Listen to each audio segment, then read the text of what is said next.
Hello, Manning. Good to see you today. Good to see you, sir. You wanted to speak to me about something? Yes, I'd like to talk to you about Operation Damocles. I'm not sure what you're referring to, sir. That's funny. I know a great deal about Operation Damocles and the part you play in it. Are you sure you have nothing to say? Before you judge this, sir, let me explain. Nobody gets at the general. Nobody. He has the best security that money can buy. He lives in a bomb-proof fortress. He's surrounded 24 hours a day by suicide fanatics. Even his food is tasted before he eats it. But a newsman? This newsman? You must be crazy.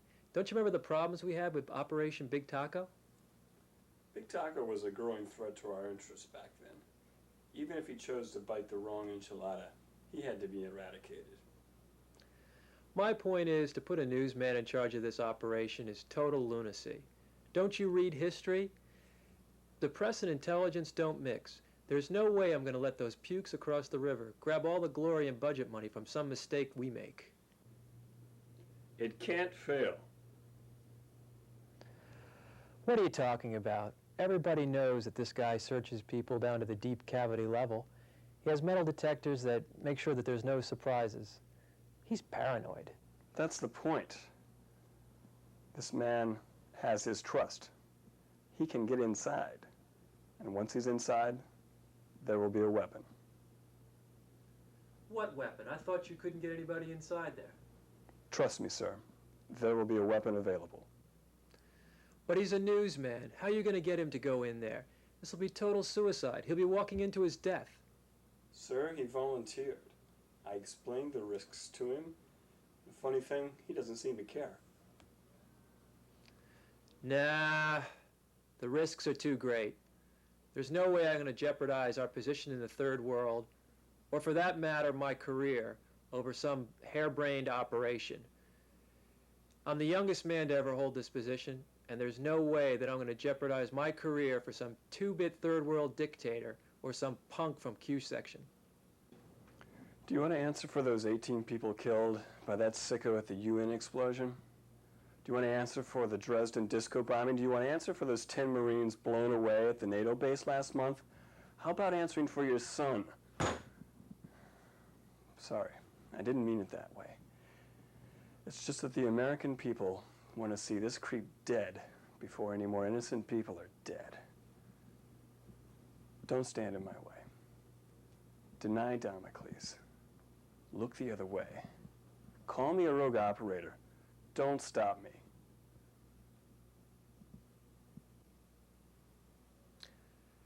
You know, Manning, I like you. You're a self-starter and you have a lot of ambition. I never thought that I would regret the day appointing you to Q section, but I do. Not enough to fire you, but enough to transfer you to research and records. As of Monday, Chalmers is in charge of Q section. Good day. You're kidding. Chalmers? That butt kisser? Forget it. I won't be around anymore. I quit. Have a nice day.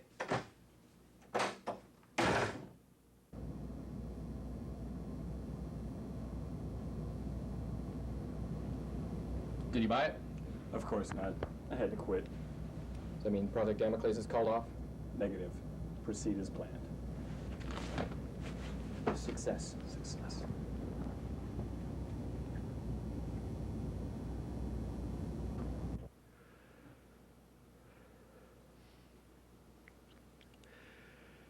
Andy, I'm so sorry. My head hurts.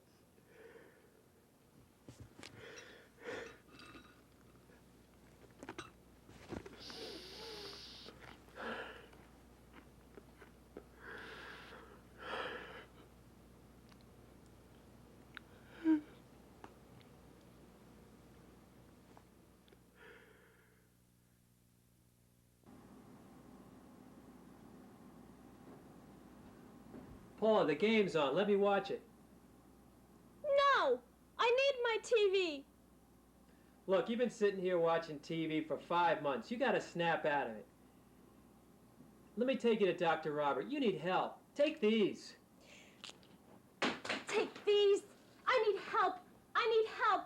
Can he bring Andy back? Can he kill the murderer that killed Andy? No. But you can do it. You can do it. You can have him killed. Look, he was my flesh and blood, my son. I'm doing what I can do. He was such a good kid. Why did he have to die that way? But you can do it. Look, I don't know everything that you do, but I know that in your job, you can kill people. You can get him. You can get the murderer. You can kill him. We've tried everything we can do. We can't get to the guy. That's all I can tell you. You tried. How come Stan Marks can get to the guy? How come Stan Marks can interview with the guy? How come Stan Marks meets with the general? And hack photojournalist can meet with all these people and with the murderer. And you, the government, can't get within a mile of him. That's my point. He's a journalist. He's a public relations man for the general, for God's sake. Don't say that! At least he gives me hope. At least he lets me see the murderer on TV. Maybe if my hate is strong enough, he'll die in front of me on TV. Now that would be something to see. Oh, God, you stand there and you do nothing. You do nothing. Nothing. I'm doing what I can do. I'm doing my best. And that's not good enough. You are a joke of a man. You have no intestinal fortitude. I hate you. Well, I hate you too, and your sobbing and your self-pity. You make me sick. Well, I wish it was you who got killed instead of Andy. So do I.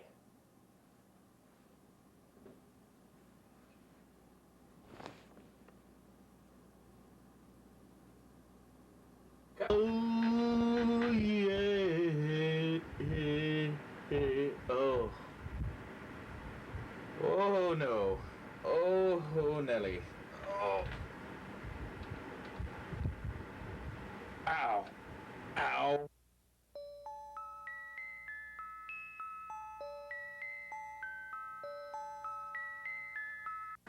Ow. Stan. Ow. Stan, you okay? Yeah, I'm fine, babe.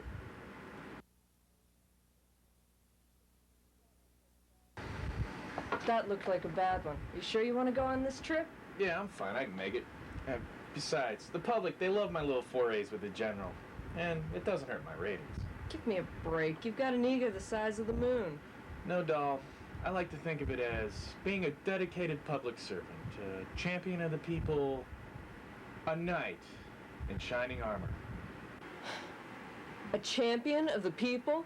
Stan, 2 years ago you were doing ads for discount electronics stores, and you could be there again. Don't get caught up in your image. It's the news people want to hear, not you. Something more positive than this cheap, sensationalist crap. So that's your secret. You want to be remembered? I don't know yet. Maybe by showing the world the real truth behind this brutal dictator, that'll be something to remember me by. Nah. You'll just get a footnote in some dissertation on TV war broadcasting. The public will forget you. That's the life of a reporter. That's it. I'm emasculated. You sure put me in my place. Hoity-doity-doity-doity-doity. Hardy har har. Here's some important information on the general. I love the bit about the sword that he takes with him everywhere. He claims he used it to kill his first victim when he was just 15. Cool. A sword, huh?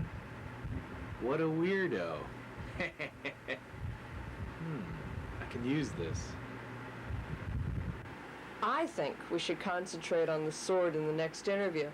The phallic imagery will be swallowed whole by the viewers. Making him more of a monster should help the old ratings. Yeah, and we have to sell a lot of Japanese cars and mouthwash, don't we? Yeah, and help you contribute at the same time. Oh, I think my place in history is assured. Oh. Nancy has your tickets. And, watch the expense account this time? I'll call you when I get there.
General, I realize that you're concerned about your safety, but is there really any need for this guard? Don't you think it would send the wrong message to the folks back home? Yes, my friend, I believe you are correct. There is no need for my bodyguard to be with us. I am relaxed around you, and after all, you are only a reporter, interested in the story and not my head, Never. like many people, including that president of yours, that son of a jackal. Go. Stan, 30 seconds. Thanks, Nick. General, let me just reiterate this. This is totally live. There's no way that we can be censored here today. Say whatever's on your mind. The folks back home are gonna love it. Well, Mr. Marks, I trust you. After all, if you only ask questions from the prepared list, this will not be our last meeting. Ask me questions about my sword. I like to talk about my sword. 10, 9, 8, 7, 6, 5, 4, 3, 2, 1. Good evening. We're here tonight in General Kadiem's secret bunker. I know there are a lot of questions that you'd like to ask the General, but tonight we're going to focus on the General's most prized possession, his ceremonial sword. General, perhaps you'd like to tell the American public why that sword's so important to you. My sword is important to me. Let me tell you the story of my sword. Many years ago, I was defending myself against a hostile enemy who was beating me mercilessly and almost overpowered me with his strength. But a friend threw me the sword. I decapitated my enemy. He died instantly. This story reminds me of the present situation. Some people have called me a terrorist.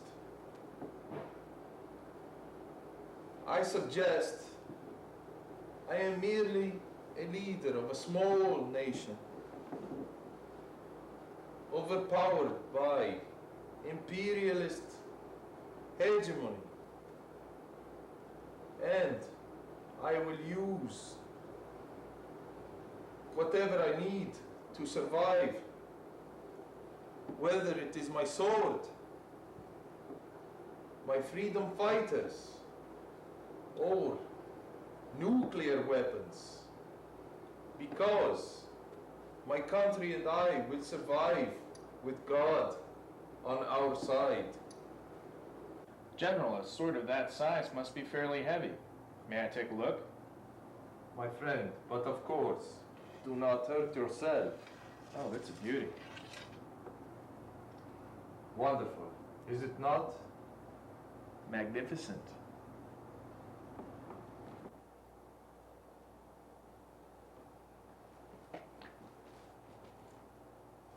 My friend!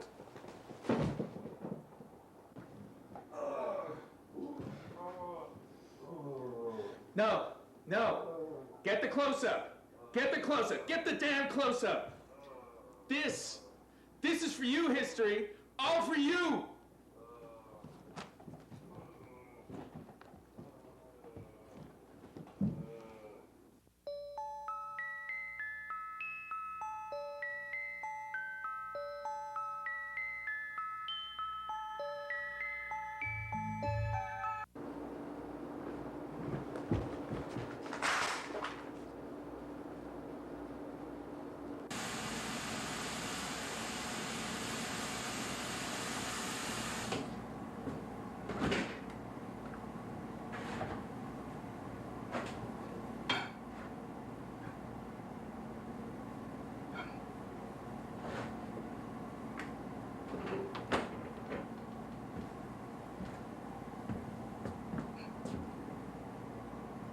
Pills this time. Very melodramatic.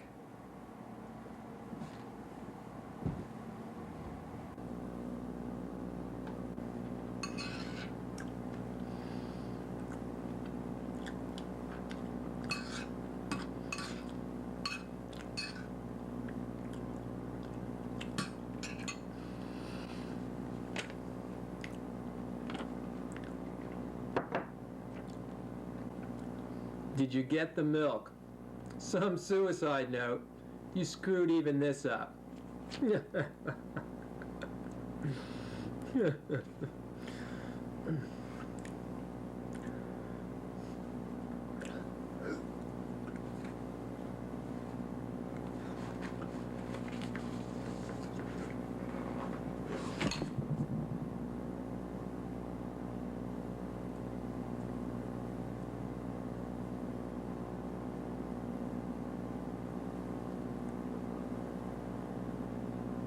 Very clever, darling.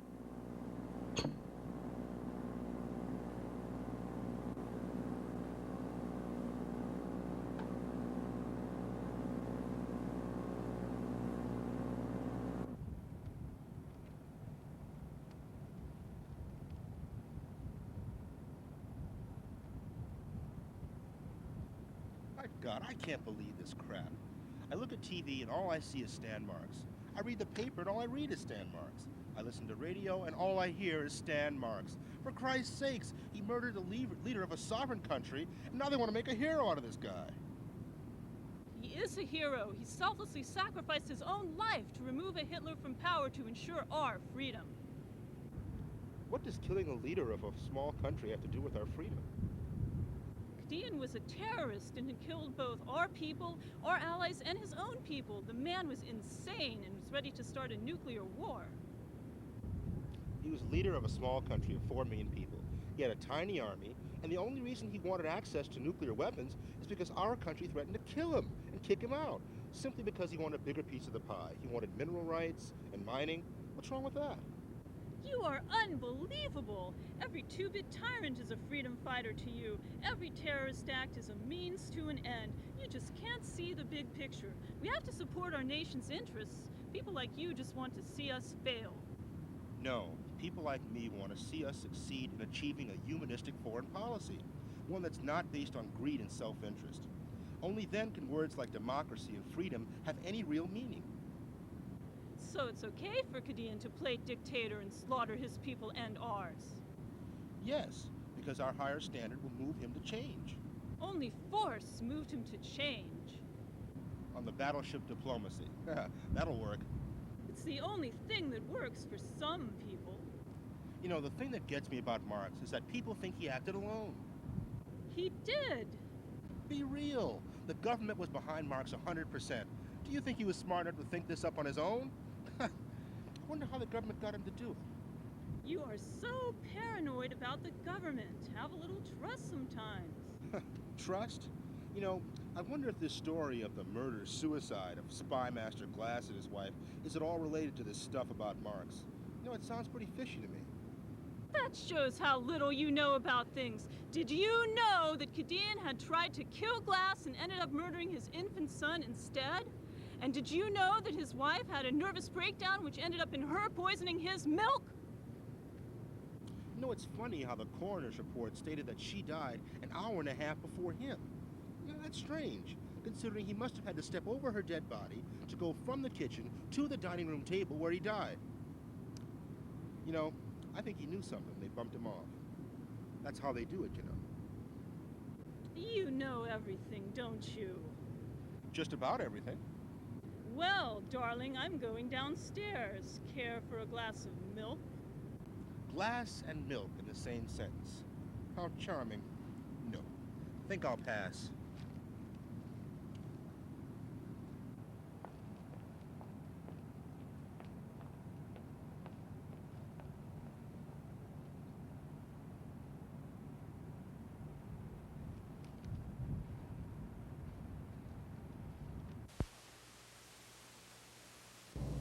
Well, yes, Mr. President, I did conceive of it from the beginning. Yes. Thank you. As a matter of fact, I did catch the news report about poor Glass's death. It's a great tragedy. He will be sorely missed. Take his place? Me? Mr. President, I'm honored. Anything to be of service to my country.